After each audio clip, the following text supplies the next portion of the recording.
듣는 모든 이들에게 마음의 평화가 가득하길 바랍니다. 당신은 언제나 마음을 잘 다독이려고 하는 아름답고 멋진 사람입니다. 성철 스님의 말씀. 실행 없는 말은 1000번 만번 해도 소용없다. 참으로 아는 사람은 말이 없는 법이다. 베풀어 주겠다는 마음으로 고르면 아무하고도 상관없다. 덕 보겠다는 마음으로 고르면 제일 엉뚱한 사람을 고르게 된다. 참으로 사는 첫걸음은 자기를 속이지 않는 데 있다. 나를 위하여 남을 해침은 곧 나를 해침이요. 남을 위하여 나를 해침은 곧 나를 살리는 길이다.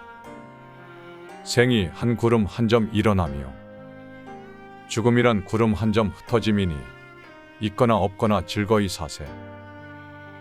웃지 않고 사는 이는 바보라네.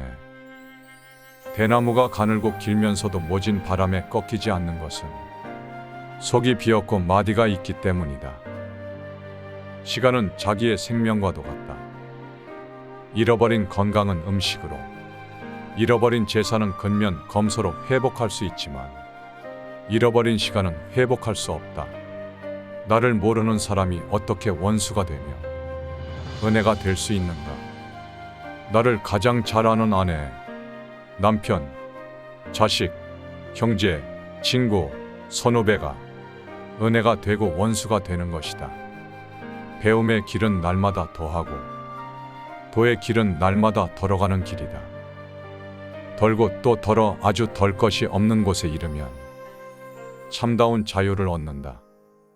마음의 눈을 바로 뜨고 그 실상을 바로 보면 산은 산이요 물은 물이다. 그림 속의 떡은 아무리 보아도 배부르지 않고 그림 속의 사람은 아무리 불러도 대답이 없다. 절에서 엄 녹는 걸 눈으로 본다면 절하려는 사람들로 가야산이 다 닳아 없어질 것이다. 밥은 죽지 않을 정도로만 먹고 옷은 살이 보이지 않을 정도면 되었다. 자기 자신은 큰 바다와 같고 물질은 거품과 같다. 만사가 인과의 법칙을 벗어나는 일은 하나도 없어. 무슨 결과든지 그 원인에 정비례한다. 매일 매순간 최선을 다해 살기는 힘들지만 오늘 숨쉬며 깨어났음에 감사하며 내일을 위해 잠들 수 있음에 행복해하며 그렇게만 살면 안 되나? 다들 너무 걱정하지 마라. 걱정할 거면 딱 2가지만 걱정해라. 지금 아픈가? 안 아픈가? 안 아프면 걱정하지 말고 아프면 2가지만 걱정해라. 나을 병인가? 안 나을 병인가? 나을 병이면 걱정하지 말고 안 나을 병이면 2가지만 걱정해라. 죽을 병인가? 안 죽을 병인가? 안 죽을 병이면 걱정하지 말고 죽을 병이면 2가지만 걱정해라. 천국에 갈 것 같은가? 지옥에 갈 것 같은가? 천국에 갈 것 같으면 걱정하지 말고 지옥에 갈 것 같으면 지옥 갈 사람이 무슨 걱정이랴.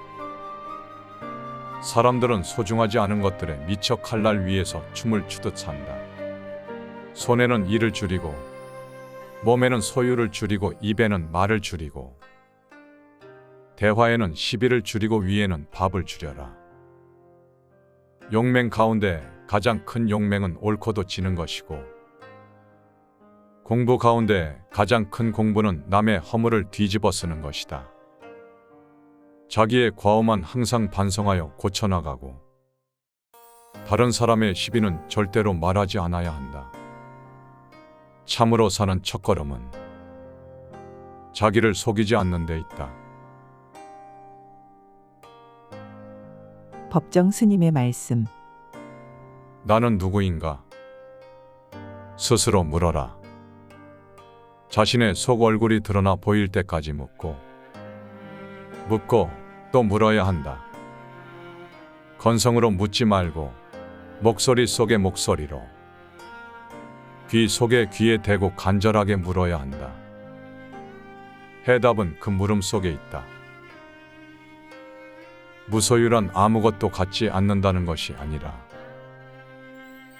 불필요한 것을 갖지 않는다는 뜻이다. 우리가 선택한 맑은 가난은 부보다 훨씬 값지고 고귀한 것이다. 우리가 지금 이 순간 전 존재를 기울여 누군가를 사랑하고 있다면 이 다음에는 더욱 많은 이웃들을 사랑할 수 있다. 다음 순간은 지금 이 순간에서 태어나기 때문이다. 지금이 바로 그때이지 시절이 따로 있는 것이 아니다. 버리고 비우는 일은 결코 소극적인 삶이 아니라 지혜로운 삶의 선택이다. 버리고 비우지 않고는 새 것이 들어설 수 없다. 공간이나 여백은 그저 비어있는 것이 아니라 그 공간과 여백이 본질과 실상을 떠받쳐주고 있다. 나 자신의 인간 가치를 결정짓는 것은 내가 얼마나 높은 사회적 지위나 명예 또는 얼마나 많은 재산을 갖고 있는가가 아니라 나 자신의 영혼과 얼마나 일치되어 있는가이다. 삶은 소유물이 아니라 순간순간이 있습니다. 영원한 것이 어디 있는가? 모두가 한때일 뿐. 그러나 그 한때를 최선을 다해 최대한으로 살 수 있어야 한다. 삶은 놀라운 신비요, 아름다움이다. 내 소망은 단순하게 사는 일이다. 그리고 평범하게 사는 일이다. 느낌과 의지대로 자연스럽게 살고 싶다. 그 누구도 내 삶을 대신해서 살아줄 수 없기 때문에 나는 나답게 살고 싶다. 빈 마음, 그것을 무심이라고 한다. 빈 마음이 곧 우리들의 본마음이다. 무엇인가 채워져 있으면 본마음이 아니다. 텅 비우고 있어야 거기 울림이 있다. 울림이 있어야 삶이 신선하고 활기 있는 것이다. 사람은 본질적으로 홀로일 수밖에 없는 존재다. 홀로 사는 사람들은 지늘게 더럽혀지지 않는다. 홀로 있다는 것은 물들지 않고 순진무구하고 자유롭고 전체적이고 부서지지 않음을 뜻한다. 우리 곁에서 꽃이 피어난다는 것은 얼마나 놀라운 생명의 신비인가. 곱고 향기로운 우주가 문을 열고 있는 것이다. 잠잠하던 숲에서 새들이 맑은 목청으로 노래하는 것은 우리들 삶의 물기를 보태주는 가락이다. 두 스님의 삶에 대한 지혜 듣는 모든 분들에게 많은 보탬이 되셨으면 합니다. 산다는 건 무엇일까요? 어렵습니다. 어려우면서도 아름다운 게 산다는 것이 아닐까 싶습니다. 우리가 있는 우리의 인생사가 매번 아름다우면 얼마나 좋겠지만 스님들의 지혜를 빌려 자기의 상황에 맞게 빗대어 본다면 조금이나마 갈 방향에 도움이 되지 않을까 싶습니다. 삶에 고단하신 분들, 조금 더 용기를 내야 할 분들, 당당하게 걸어가야 할 분들, 모두 다 스님들을 대신하여 응원드립니다. 오늘도 당신은 아름답습니다.